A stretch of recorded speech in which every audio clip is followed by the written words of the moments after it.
Welcome to another episode of Unsolved Cases by Skoob. I'm your host, Larry Hunter, and today we're exploring one of the most haunting disappearances connected to September 11th, 2001. A story that begins with a grainy surveillance video and ends with questions that have haunted a family for over 2 decades. Picture this. It's 7:18 p.m. on September 10th, 2001. Security cameras at Century 21 department store in Lower Manhattan capture a young woman moving through the aisles, carrying shopping bags filled with lingerie, shoes, and bed linens. She's using her husband's credit card, seemingly having an ordinary evening of shopping. This woman is Dr. Sneha Anne Philip, and this grainy footage represents the last confirmed moment anyone can say with certainty that she was alive. Less than 13 hours later, the world would change forever. And Sneha? She would vanish without a trace, becoming one of the most perplexing mysteries tied to that terrible morning. Was she a hero who rushed to help victims? Did she disappear for reasons unrelated to the attacks? Or is there something else entirely that we're missing?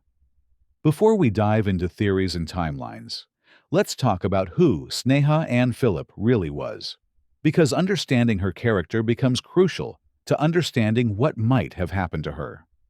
Born in Kerala, India on October 7, 1969, Sneha moved to the United States as a child, growing up in upstate New York while maintaining strong ties to both her Indian heritage and American dreams. Her parents remember a bright, determined student who loved science and art, someone who carried the warmth of close family life alongside a fierce drive to succeed. But Sneha wasn't just academically gifted. She was deeply compassionate. This becomes important later, so remember this detail. Friends and family consistently described her as someone who put others' needs before her own, especially when it came to helping people who were suffering. Her path to medicine began at Johns Hopkins University, where she graduated in 1991. But it was at the Chicago School of Medicine, starting in 1995, where she met Ron Lieberman, a fellow medical student who would become the love of her life. Their relationship was built on shared passions. Both were driven, creative, and endlessly curious about life. Ron played music, Sneha painted. Friends described them as a couple who laughed as much as they studied. Here's a telling detail about Sneha's character. She took an entire year off from medical school to travel around Italy. Not for adventure, but so she and Ron could graduate together. This speaks to someone who valued relationships and made sacrifices for love. After medical school, they moved to New York City, where both continued their medical training. In May 2000, they married in a ceremony that beautifully blended his Jewish heritage with her St. Thomas Syrian Christian background. Ron gave her a traditional Malayali wedding pendant called a minu, a delicate gold teardrop set with a diamond that she wore constantly. They settled into a modest apartment in Battery Park City, just blocks from the World Trade Center. Think about that location. It becomes crucial to our story. These two young doctors were building their life literally in the shadow of the Twin Towers, balancing demanding medical careers with the everyday joys of newlywed life in Manhattan. But by early September 2001, life had become more complicated for Sneha. And this is where the story gets murky, because different people interpret these complications very differently. First, there was a legal issue. Sneha had been arraigned on a misdemeanor charge related to an incident where she claimed she had been groped at a bar. When she refused to drop her complaint, she was held overnight in jail. Around the same time, she was suspended from her medical residency for missing required meetings. Police reports from this period mentioned nights out at bars and what investigators interpreted as signs of trouble. Some suggested she was struggling with alcohol, relationships, or career pressures. These reports would later be used to suggest that Sneha might have had reasons to disappear that had nothing to do with 9/11. But here's where perspective matters enormously. Ron and her family vehemently disputed these characterizations. Ron insisted that Sneha went to certain bars because she felt safer there after the workplace incident, not because she was struggling with drinking or her career. Her brother said the police reports included details that simply didn't happen, arguing that authorities were trying to fill gaps in their investigation with rumors rather than facts. Who was right? Was Sneha a troubled young doctor whose life was spiraling? Or was she a victim of circumstances who was being unfairly characterized by investigators looking for easy answers? This question becomes central to understanding what might have happened to her, because it affects how we interpret her disappearance. September 10th, 2001, started like many ordinary days, but it would be the last normal day Sneha Anne Philip would ever have. At least, the last one we can document. Sneha had the day off from her medical residency. She spent nearly 2 hours that morning chatting online with her mother about everyday things, cleaning the apartment, making plans for the week ahead. She even mentioned possibly visiting Windows on the World, the famous restaurant at the top of the North Tower, for a friend's party. This casual comment would later take on enormous significance. That afternoon, she ran typical errands.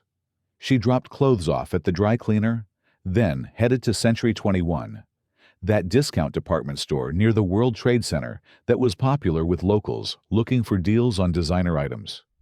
It was here, at 7:18 p.m., that surveillance cameras captured what would become the last confirmed sighting of Sneha Anne Philip. The footage shows her moving through the store, selecting items, carrying bags. She purchased lingerie, a dress, pantyhose, bed linens, and 3 pairs of shoes using Ron's American Express card. A store clerk later told investigators she thought she saw Sneha shopping with another woman, described as a friend, but this person has never been identified and doesn't appear clearly in the actual video footage. Meanwhile, Ron was working a long shift at Jacobi Medical Center in the Bronx. When he kissed Sneha goodbye that morning before work, she seemed in good spirits. Nothing suggested this would be their final conversation. Ron returned home just after midnight on September 10th to 11th. When he walked into their Battery Park City apartment, Sneha wasn't there. He called out her name, checked their phones, looked around their small home, but she was nowhere to be found. Here's a crucial detail. Ron wasn't immediately alarmed. Sneha sometimes stayed out late with friends or family, particularly when he worked long shifts. Since she didn't carry a cell phone at the time, there was no way to reach her directly. He simply assumed she was with her brother or cousin and would be home in the morning. Maybe she'd even beat him home before he left for his next shift. So Ron went to bed, planning to talk to her about calling when she stayed out overnight. It was such an ordinary domestic concern, the kind of small relationship negotiation that happens in marriages everywhere. He had no idea that at that very moment, the shopping bags Sneha had carried out of Century 21 were missing. Her purchases, those bed linens, shoes, and lingerie, were nowhere to be found in their apartment. It was as if she had simply evaporated somewhere between the department store and home. September 11th, 2001, dawned clear and beautiful in New York City. Ron left early for another hospital shift, still expecting to see Sneha when he returned home that evening. At 8:46 a.m., American Airlines Flight 11 crashed into the North Tower of the World Trade Center, just blocks from where Sneha had last been seen shopping. At 9:03 a.m., United Airlines Flight 175 hit the South Tower. By 10:28 a.m., both towers had collapsed, taking nearly 3,000 lives and changing the world forever. When Ron realized what was happening, his first thought was Sneha. He tried desperately to reach her, but the city was in chaos. Phone lines were jammed, streets were filled with smoke and debris, and communication systems were failing throughout Manhattan. Eventually, Ron used his medical credentials to get into the area near their apartment building. What he found there haunts the case to this day. Their home was coated in a thick layer of dust from the collapsed towers. He could see tiny paw prints from their 2 kittens crossing the dusty floor. But there were no human footprints, no shopping bags, no sign that Sneha had ever returned home after that final sighting at Century 21. For her family, this absence told a complete story. They believed that Sneha, living so close to the towers and trained as a physician, had rushed toward the disaster to help victims. It would have been completely in character. This woman who had dedicated her life to medicine, who friends described as someone who always put others' needs first. I am 100% sure she perished in the World Trade Center, her father later said in interviews. We believe that she was there. But believing and proving are two different things. No witness ever came forward to say they saw Sneha at Ground Zero that morning. No physical evidence, no remains, no DNA, no personal items was ever found linking her to the collapse site. This is where Sneha's story becomes truly puzzling, because there are several pieces of evidence that don't fit neatly into any theory about what happened to her. First, there's the 4 a.m. phone call. Ron's cell phone records show that at around 4 a.m. on September 11th, a call was made from their apartment's landline to his mobile phone. But here's the strange part. Ron says he doesn't remember making that call. He suggested he might have been half asleep and used the landline to check voicemail, but he can't clearly recall doing so. Think about this. If Ron was alone in the apartment and doesn't remember making the call, who made it? Was someone else there? Did Sneha return home very early that morning? Or is this just a forgotten moment in what would become a traumatic day? But the most tantalizing clue is security footage from the lobby of Sneha and Ron's apartment building. At 8:43 a.m. on September 11th, just 3 minutes before the first plane hit the North Tower, a camera recorded a woman entering the lobby, pausing near the elevators, then leaving after a short time. Here's the problem. The recording is washed out by early morning sunlight, making the image extremely dark and blurry. You can only see a silhouette, no face, no clear details, just the outline of a woman. But people who have studied the footage, including Ron and private investigators, say the hair and build look like they could be Sneha's. The way the figure moves supposedly reminds them of her mannerisms. If this was Sneha, it would mean she was alive and back at her building just minutes before the attacks began. But the image is so unclear that no positive identification has ever been made. The woman appears to be leaving the building rather than entering it, and she's not carrying the shopping bags Sneha had the night before. This lobby footage has never been released publicly in full clarity, which has only fueled speculation. Some ask why the complete footage hasn't been published, or why someone who might have been captured in the video hasn't come forward over the years to say, "Hey, that was me, not Sneha." As the immediate chaos of 9/11 gave way to the longer process of identifying victims and understanding what had happened, Sneha's case became legally complicated. Initially, her name was included on the official list of World Trade Center victims. But in 2004, the New York City Medical Examiner's Office made a decision that devastated her family. They removed Sneha from the victims list because there was no concrete proof she had been present at the disaster site. Think about this from the family's perspective. They had lost a daughter, a sister, a wife. They believed she had died heroically, trying to help others. And now officials were saying that because no one saw her there, and no physical evidence linked her to Ground Zero, she couldn't be officially recognized as a 9/11 victim. Sneha's family was outraged. Her mother questioned why other victims remained on the list, even though their remains were never identified by DNA. Yet Sneha was removed simply due to lack of evidence. It felt like a second loss. First losing her, then losing recognition of how she died. So they fought back. The family took their case to surrogates court in New York, arguing that the most logical explanation for Sneha's disappearance was that she had died in the chaos following the attacks on the towers. They pointed to her final conversations with her mother, her plans to visit the World Trade Center area, where she lived, and her medical training as evidence that she would likely have been in danger that morning. The legal battle took years, but in 2008, a New York State appeals court ruled in the family's favor. The judges overturned the earlier decision and declared Sneha Anne Philip a victim of the September 11th attacks. The court said that while there was no direct evidence of her presence at the site, the circumstantial case was strong enough to conclude she probably died there. The ruling stated there was only the rankest speculation in favor of any alternative explanation.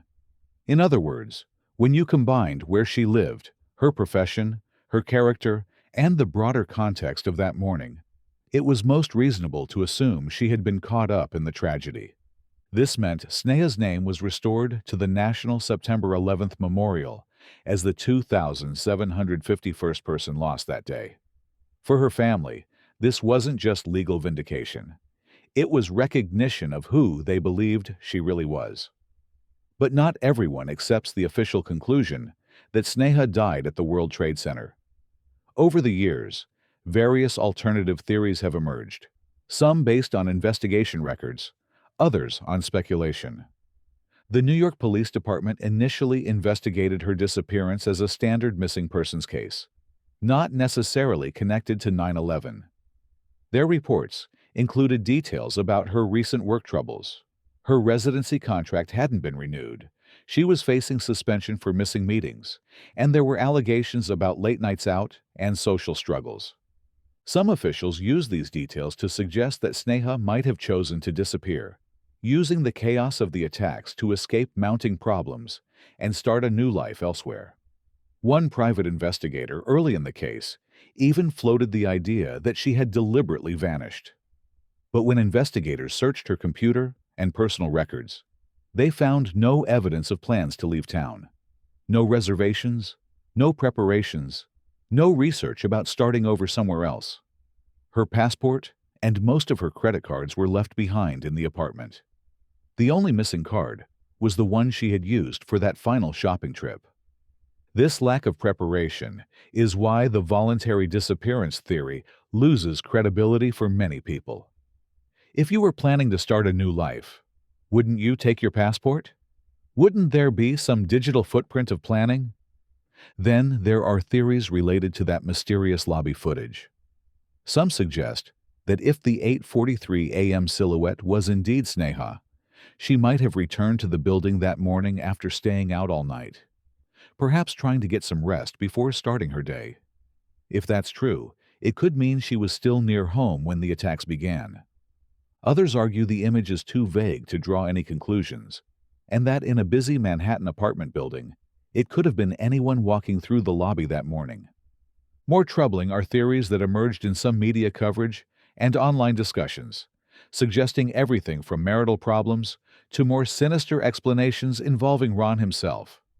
These ideas were largely based on speculation rather than evidence, and Sneha's family and husband have firmly denied them as untrue or wildly exaggerated. There's even been misinformation and myth-making around the case. Years after 9/11, a postcard appeared on the website Post Secret with the message, "Everyone who knew me before 9/11 believes I'm dead." Some people suggested it was sent by Sneha, while others believe it was a hoax or completely unrelated. There's no proof of its origin, but the very existence of such a postcard shows how public imagination fills voids when clear information isn't available. What makes Sneha Anne Philip's disappearance so haunting is not just that she vanished, but that every piece of evidence can be interpreted multiple ways. That 4 a.m. phone call, was it Ron sleepily checking messages, or evidence that someone else was in the apartment? The lobby footage, is it a hopeful sign that Sneha was alive on the morning of September 11th, or just a random person caught in grainy surveillance video? The fact that her shopping bags never made it home, does it mean something happened to her that night, or that she never intended to return?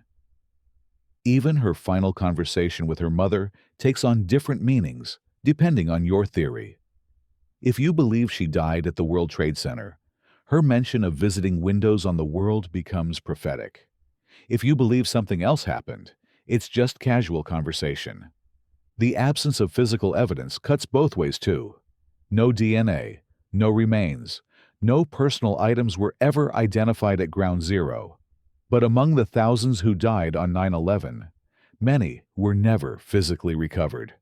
The destruction was so complete that entire floors of people simply vanished. For Ron Lieberman, living with this uncertainty has been its own kind of torture. In interviews over the years, he's spoken about the helplessness of not knowing. He's described coming home that first night and thinking Sneha was just out with friends. He's talked about waking up the next morning and realizing she still wasn't there, then watching the events of 9/11 unfold while having no idea where his wife was. She would have wanted to help, he said repeatedly. That's who she was. But wanting to believe something and being able to prove it are different things. And in the absence of proof, the imagination fills in gaps with hope, fear, and speculation.